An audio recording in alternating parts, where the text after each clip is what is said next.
अस्सलाम वालेकुम एवरीवन। आज हमारे साथ मैम नाइला नजर मौजूद हैं, जो कि 49th कॉमन्स हैं। और इनकी स्पेशलिटी ये है कि इन्होंने 4 माह में सीएसएस की तैयारी की थी और अपनी पहली अटेम्प्ट में सीएसएस क्लियर किया था। तो मैडम से पूछते हैं कि मैडम आपकी क्या टेक्निक थी, किस तरह आप तैयारी को लेके चली। एस्पायरेंट्स को भी गाइड कर दें, क्योंकि कई लोग होंगे जो 4-5 माह में तैयारी की कोशिश करेंगे। वालेकुम अस्सलाम।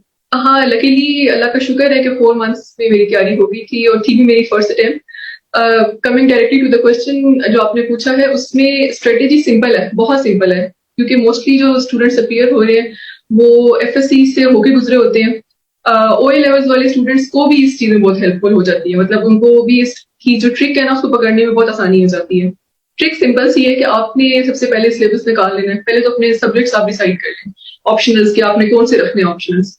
ऑप्शनल्स आपके एक दफा डिसाइड हो जाए, क्लैरिटी आ जाए कि आपने ये अटेम्प्ट देनी है। मोस्टली स्टूडेंट्स ड्रैग इसलिए करते हैं कि उनको लगता है कि हमने इस साल नहीं बैठना, हम अगले साल बैठेंगे, जब तैयारी हो जाएगी हम तब बैठेंगे। तो ऐसे नहीं होता। आपने माइंड बना लेना है कि इस साल हमने बैठना है, तैयारी करनी है। तो आपको पता है कि आप जून जुलाई या अगस्त से तैयारी शुरू कर रहे हैं। मतलब मोस्टली जो है वो, अगर आप मैंने स्टार्ट किया था 28 अगस्त को, रिजाइन दे दिया था मैंने डेस्कॉन से।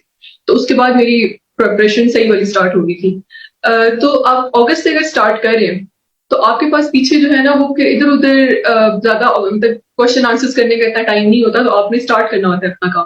तो आप अपना सिलेबस डाउनलोड करें, जो जो सिलेबस आपने रखे हुए, जो ऑप्शंस रखे हुए और जो कंपल्सरीज है। कंपल्सरीज तो सबके सेम है। तो एक दफा आपने सिलेबस डाउनलोड कर लिया तो आपको एक किताब पकड़े, 2 किताबें पकड़े, कोई भी गाइड बुक ले लें और साथ कोई एक रिकमेंडेड ऑथर की बुक पकड़े और उसको आप तैयार करना शुरू कर दें। पहले सिर्फ 2 किताबों से शुरू करें।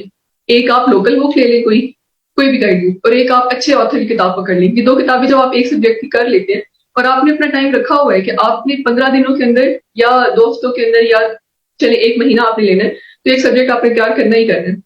तो जितना तैयार हो जाता है उसको फिर वहां छोड़ देना है। जब आप स्केड्यूल बना रहे होते हैं तो आप सब्जेक्ट की डेप्थ को देखते हुए स्केड्यूल बनाते हैं कि ये सब्जेक्ट जो है, अच्छा ये वाली बात आप बिल्कुल, एक क्वेश्चन ये भी आता है स्टूडेंट्स के ज़हन में कि ये सब्जेक्ट टोटली अनफेमिलियर है, हमें पता ही नहीं है कि इसके अंदर क्या है, तो बहुत ज्यादा टाइम देना पड़ेगा। ऐसी बात नहीं है।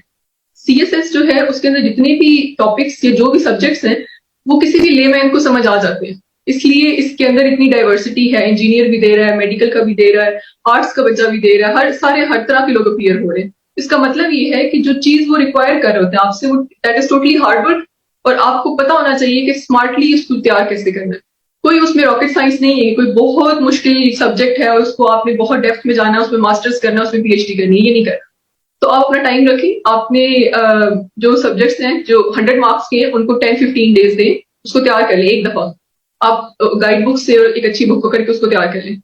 उसके बाद फिर आप जब रिवीजन करने पे आएंगे, एक दफा तो आपने सारा तैयार कर देना 3 मंथ्स के अंदर अंदर स्केड्यूल बना के।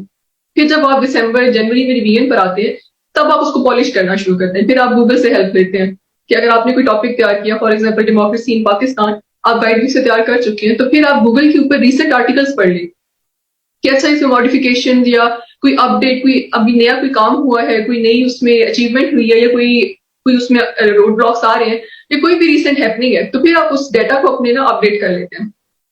इससे ज्यादा करने की जरूरत नहीं है। इतना अगर आप कर लेते हैं तो आपका जो स्कोर होता है वो 70 to 80% तक आराम से आ जाता है।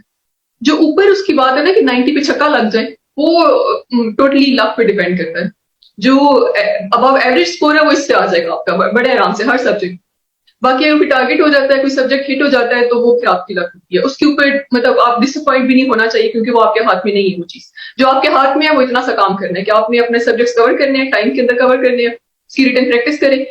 एक और चीज है कि जब आपने 10 to 15 डेज रखे हैं तो उसमें रोज रिटन प्रैक्टिस आपकी लाजमी है। मतलब 2 to 3 hours that will go completely to your written practice. आप फुली फोकस होकर अपना पेपर अटेम्प्ट करेंगे। जो टॉपिक आपने तैयार किया है उसको पास पेपर में से क्वेश्चन ले। आपको किसी को कहने की जरूरत नहीं है कि हमें क्वेश्चन दें।